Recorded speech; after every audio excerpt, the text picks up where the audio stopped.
తాకట్లో ఉన్న మీ బంగారాన్ని విడిపించి ఆ రోజు ఆన్లైన్ రేటుకి కొంటాం. Sharma gold company. నమస్తే, మీరు చూస్తుంది సుమన్ టీవీ. నేను మీ కీర్తి. నాతో పాటు ప్రముఖ ఆస్ట్రాలజర్ గోరుగుంట్ల సురేష్ గారు ఉన్నారు. నమస్తే సార్. నమస్కారం అండి. తదుపరి కన్యా రాశి గురించి తెలుసుకుందామా? ఫస్ట్ అసలు జ్యోతిష శాస్త్రం ఎందుకు ఇంపార్టెంట్, ఎలా మనకు ఉపయోగపడుతుందో చూద్దాం. సో మనకి మనిషి ఈ జన్మ ఎత్తిన తర్వాత అండి వాళ్ళు చేయాల్సిన పనులు 4 ఉంటాయి అంటే ధర్మము, అర్థము, కామమోక్షం. అది సన్యాస దగ్గర నుంచి కానీ గృహస్థ దగ్గర నుంచి వనప్రస్థాశ్రమ బ్రహ్మచారి కూడాను ఈ 4 మీదే ఎక్కువ వాళ్ళు వర్క్ చేస్తూ ఉంటారండి. ఇటు పురుషార్థాలు అంటే ఒక పురుషుడు తన పుట్టిన తర్వాత ఎగ్జిట్ అయ్యే వరకు తను సాధించాల్సిన అర్థాలు, రిసోర్సెస్ అని చెప్తారనమాట. అది ఒకటి ప్రొఫెషన్ రిలేటెడ్ కానివ్వండి, మనం చేసే పనుల గురించి ఉంటుంది, లేదంటే మనం సాధించుకోవాల్సిన అర్థాల గురించి కానీ, తర్వాత జనం భోగంగా ఉండటం, 10 మందిలో రిప్యూటెడ్గా ఉండటం, సమాజంలో ఉన్నతంగా ఉండటం, ఇది ధర్మము, అర్థము, కామమోక్షం అంటారనమాట. అయితే ఇవి సాధించటాలంటే మనకి చాలా ప్రతికూల పరిస్థితులు ఉంటాయి, అబ్స్టాకల్స్ ఉంటాయి, ఎన్నో ప్రాబ్లమ్స్ అన్నీ ఉంటాయి, ఫేస్ చేస్తూ ఉండాలన్నమాట. అయితే జ్యోతిష శాస్త్రం మనకు క్లూస్ ఇస్తుందండి, ఇండికేట్ చేస్తుంది ఎక్కడ మనకి ఏ విధంగా అనుకూలంగా ఉంది, ఎక్కడ పాజిటివ్గా ఉంది, ఎక్కడ నెగిటివ్గా ఉంది, ఎలాంటి ఏ టైంలో వచ్చే అవకాశం ఉంటుంది. అందుకని మనకి జ్యోతిష శాస్త్రం యూజ్ అవుతుంది. రెండోది మనకి ఆదిశంకరాచార్యులు వాళ్ళ స్క్రిప్చర్స్లో, వాళ్ళ గ్రంథాల్లో, వాళ్ళ రచనలో చెప్తూ ఉంటారంటే వివేక వైరాగ్యం ఉండాలని చెప్తూ ఉంటారు. వివేకం అంటే ఏ టైంని ఎప్పుడు ఎలా చేసుకోవాలో గమనించుకోవాలండి. రెండోది వైరాగ్యం అంటే ప్రతిదీ మనం అన్ని పనులు చేయలేమండి. కొన్ని మనం ఉన్నతంగా ఎదగాలంటే కొన్ని పనులు మనం వదిలేసుకోవాలన్నమాట. ఒక స్కిల్ఫుల్గా ఏది పట్టుకోవాలో ఏది వదలాలో తెలుసుకోవాలంటారు. అదే వివేక వైరాగ్యం అంటే, నథింగ్ అండి. సో ఆ ప్రకారం కూడాను వాళ్ళు చెప్పిన దాన్ని చేయడానికి మన జ్యోతిష శాస్త్రం యూజ్ అవుతుంది అనమాట.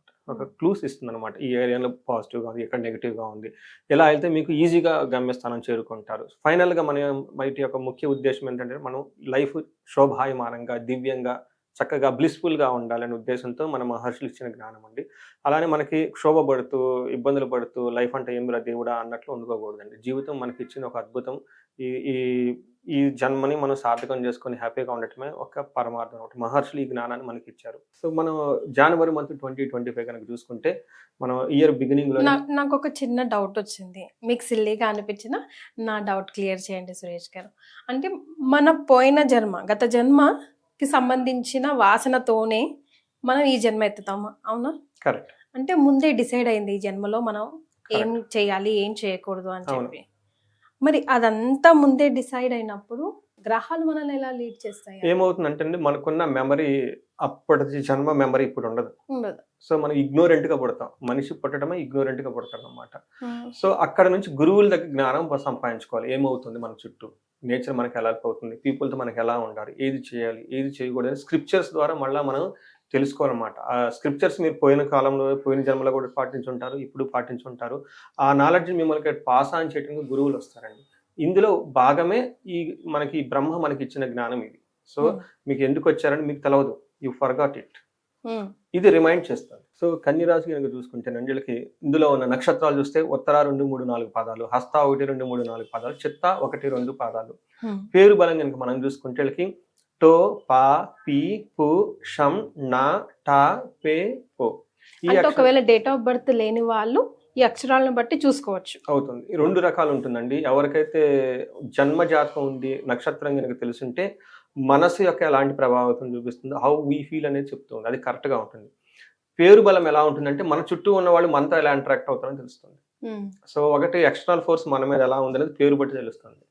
మనం దానికి ఎలా రియాక్ట్ అవుతున్నాం అనేది నక్షత్రం ప్రకారం తెలుస్తుంది.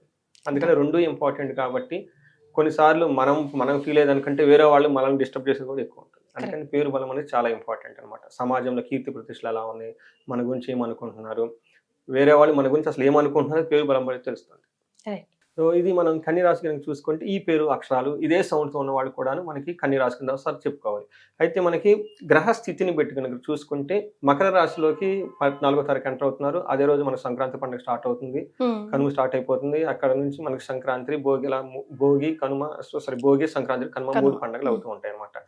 బుధుడు వచ్చేటప్పుడు ధనుసు రాశిలో 4వ తారీఖు నుంచి, శుక్రుడు కుంభరాశిలో 28వ తారీఖు నుంచి, కుజుడు వీళ్ళకి 21st వరకు మిథునంలోకి ఎంటర్ అవుతున్నారండి. బట్ దానికి ముందు కర్కాటక రాశిలో ఉంటారండి వీళ్ళకి.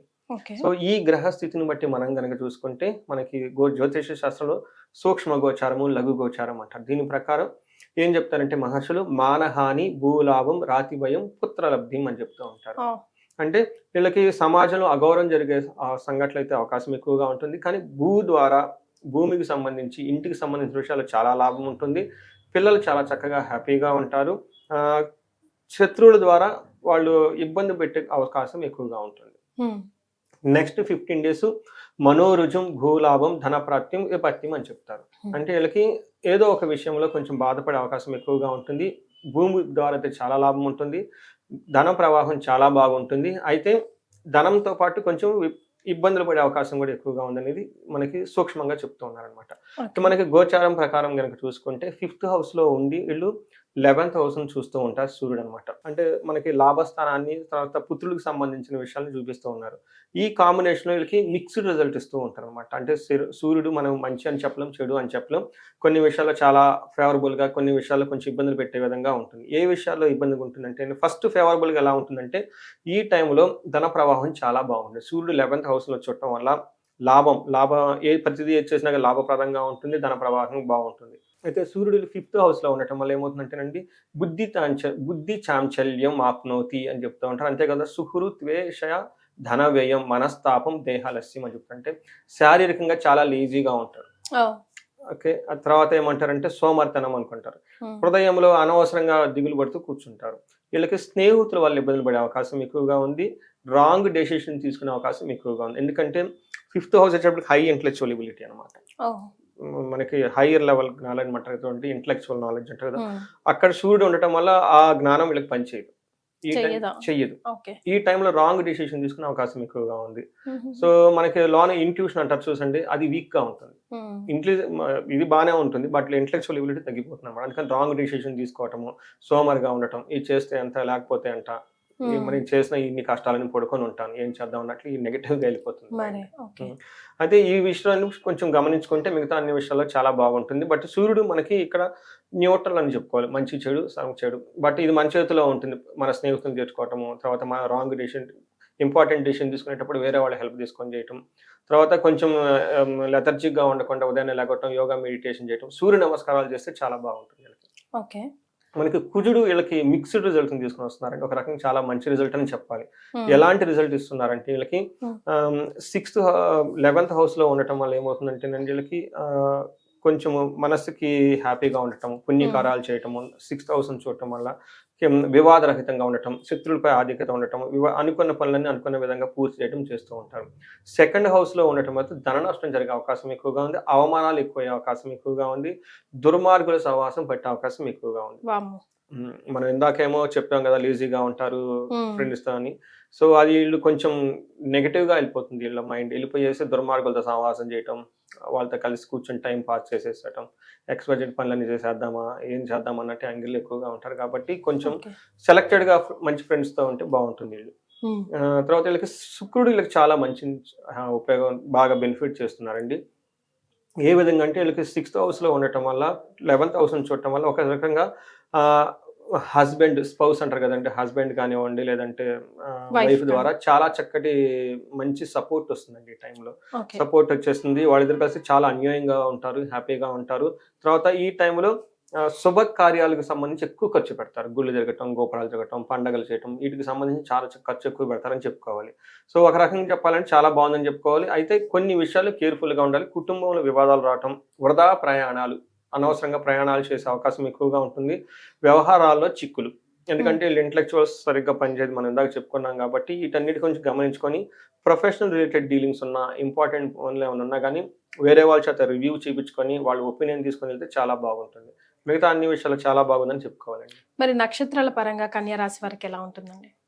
నక్షత్రం ప్రకారం మనకి అంగగోచరం అనే ఒక కాన్సెప్ట్ మన మహర్షులు ఇచ్చారండి. ఇందులో ఉత్తర ఫాల్గుని నక్షత్రం చూసుకుంటే వీళ్ళకి 3 విషయాల్లో చాలా బాగుంటుంది. ఫస్ట్ ఇందులో బాగుంటుందంటే 11th ముందు ఏ పని చేసినా చక్కగా అన్ని పనుల్లో సక్సెస్ వస్తుంది. అంతకుముందు ఎవరైనా కనుక పెండింగ్ పనులు ఉంటే ఈ టైంలో చేస్తే చాలా బాగుంటుంది. జనవరి 11th నుంచి మంత్ ఎండ్ వరకు వీళ్ళకి విశేషంగా ధనం వచ్చే అవకాశం ఎక్కువగా ఉంది. తర్వాత ఈ మంత్ అంతా ఓవరాల్గా ఎన్ని ఇబ్బందులు పడినా క్షేమంగా అయితే ఉంటారు కాబట్టి టెన్షన్ పడిన అవసరం లేదు. 2 విషయాల్లో కేర్ఫుల్గా ఉండాలి. ఒకటి వీళ్ళకి హెల్త్ కాంప్లికేషన్స్ వచ్చే అవకాశం ఎక్కువగా ఉంది, కానీ భయపడిన అవసరం లేదు, అది న్యాచురల్గా పోతుంది.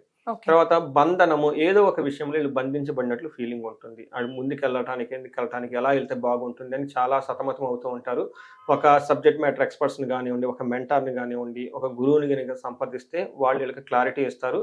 తర్వాత డెసిషన్ తీసుకుంటే బాగుంటుంది. హస్త నక్షత్రం వాళ్ళకి 3 విషయాల్లో చాలా బాగుంటుంది. వీళ్ళు ఏ పని చేసినా జయం ఉంటుంది, ధనప్రాప్తి ఉంటుంది, క్షేమంగా ఉంటారు. అయితే బంధించబడినటువంటి సిచ్యువేషన్స్ వస్తాయి. తర్వాత హెల్త్ కాంప్లికేషన్స్ ఉండే అవకాశం ఎక్కువగా ఉంది. చిత్తా నక్షత్రం వాళ్ళకి ఈ మంత్ అంతా చాలా చాలా జయప్రదంగా ఉంటుంది. అనుకున్న పనులని అనుకున్న విధంగా చిత్తా నక్షత్రం వాళ్ళకి చాలా రోజుల తర్వాత మంచి టైం వచ్చింది కాబట్టి ఇది చక్కగానో సద్వినియోగం చేసుకోవాలి టైంని. ఫేవరబుల్ టైంలో జనాలు ఎక్కువ మిస్టేకులు చేస్తారు. అంత ఫేవరబుల్ ఉంది కాబట్టి ఎలా పడితే అలా తిరగటం, బ్యాడ్ కంపెనీ అంత అలా కాకుండా వీటిలో కనుక మంచి పనిలో కనుక వాళ్ళ ఎనర్జీ కనుక డైవర్ట్ చేస్తే చాలా బాగుంటుంది, క్షేమంగా ఉంటారు.